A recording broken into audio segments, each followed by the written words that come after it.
Привет! Сегодня у меня на обзоре новые беспроводные вкладыши от компании Hailu. Модель получила название X1 Neo и представляет из себя бюджетный сегмент в данном формате. Наушники максимально простые как по внешнему виду, так и по функциональности, но при этом стоят недорого, имеют небольшой вес и в силу своей классической конструкции весьма универсальны и удобны в посадке. Для этого видео я купил наушники в черном цвете, тогда как в продаже имеется и белый вариант.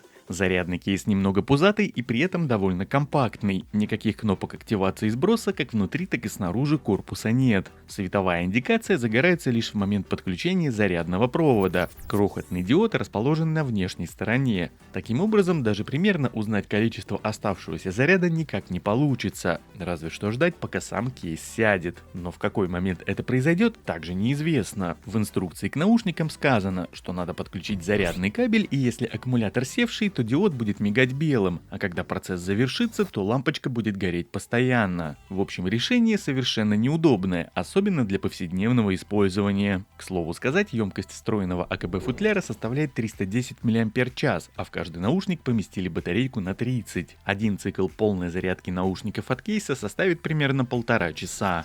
Кейс полностью матовый с полупрозрачной тонированной крышкой. Петля здесь пластиковая с установленным в нее подпружиненным доводчиком. В открытом состоянии крышка не болтается и доставать наушники не мешает. Однако для подключения устройства к смартфону только лишь открыть ее недостаточно. Наушники необходимо вынимать из футляра. В общем, вспоминаем старые добрые времена. Как я успел отметить в самом начале, наушники имеют максимально классическую форму вкладышей, начиная с чаш и заканчивая ножками. Это такой универсальный всеядный формат под большинство ушных каналов. Такое решение однозначно понравится любителям вкладышей. Посадка отличная, ножки ничего не пережимает, покрытие матовое. Никаких дополнительных насадок для надежной фиксации использовать не придется, здесь продумали хорошо. Единственные глянцевые островки расположены в районе сенсорных областей. Особо на ощупь они никак не выделяются, а сделаны скорее в дизайнерских целях. Сетки на звуководах изготовлены в виде металлических перфорированных пластин, что внушает надежности в сравнении с обычными тканевыми. Никакого приложения для настройки или перенастройки элементов управления как не было, так и нет. Hailu вообще как-то по данной части не особо озабочены в своих наушниках. Конечно, можно списать подобный подход на бюджетный сегмент устройства, если бы модель выходила года 2 назад. Ну а на сегодняшний день есть, к примеру, Deezer Buds P или те же QC T20, примерно ту же стоимость, а то и дешевле, у которых программы для настройки имеются. Тем не менее, поговорим об альтернативах чуть позже, а в нашем сегодняшнем случае все жесты зашиты на постоянку.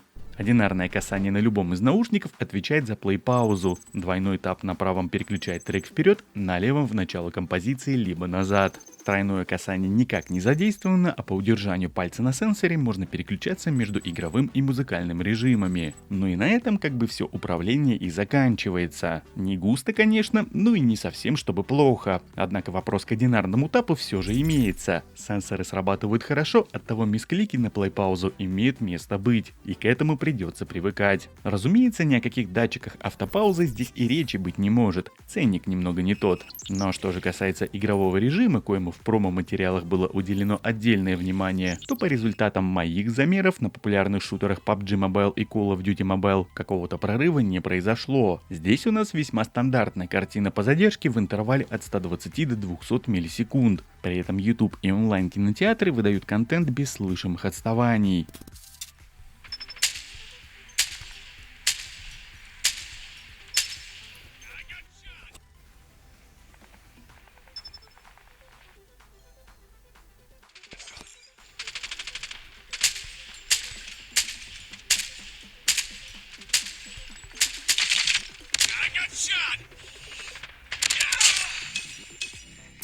Если же говорить непосредственно по звуку, то он тут довольно хороший. Да, на свои деньги, но хороший. Аппаратно по этой части здесь отрабатывают динамики по 13 мм, а передачу звука обеспечивает единственный доступный аудиокодек SBC посредством современного интерфейса Bluetooth версии 5.3.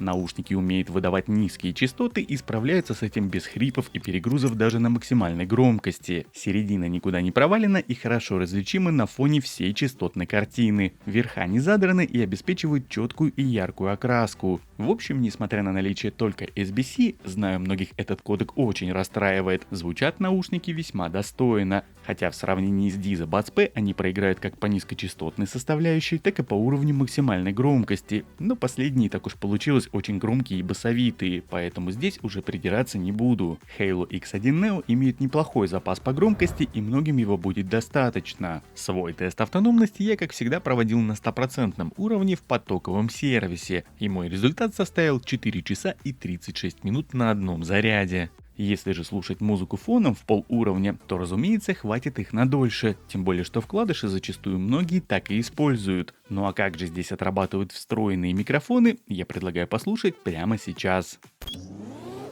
Ну что ж, друзья, у нас по традиции автомобильный тест, он сегодня первым в списке. И вот так вот звучат микрофоны в наушниках Halo X1 Neo в автомобиле, в закрытом автомобиле. По традиции сейчас буду открывать окна на полном ходу, скорость у меня порядка 70 км в час.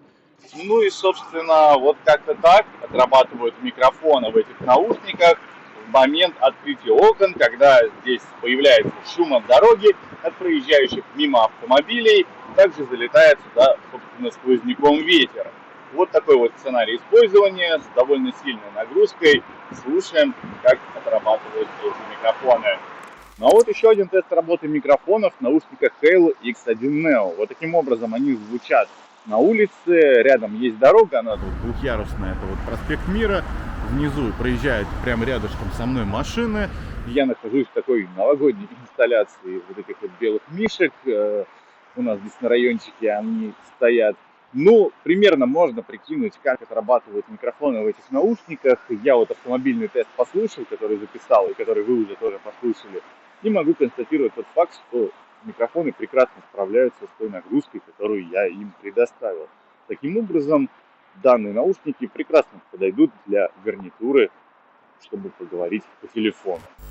Друзья, ну еще один небольшой тест работы микрофонов наушников Halo X1 Neo. Только теперь этот тест в помещении. Помещение максимально неподготовленное. Здесь нет мебели, здесь только стены. Собственно, есть очень сильная реверберация. Ну и вот примерно как-то так тебя будет слышать собеседник, если ты будешь с ним разговаривать по данной гарнитуре, находясь вот в каком-то таком вот пространстве, в такой локации, в таком помещении.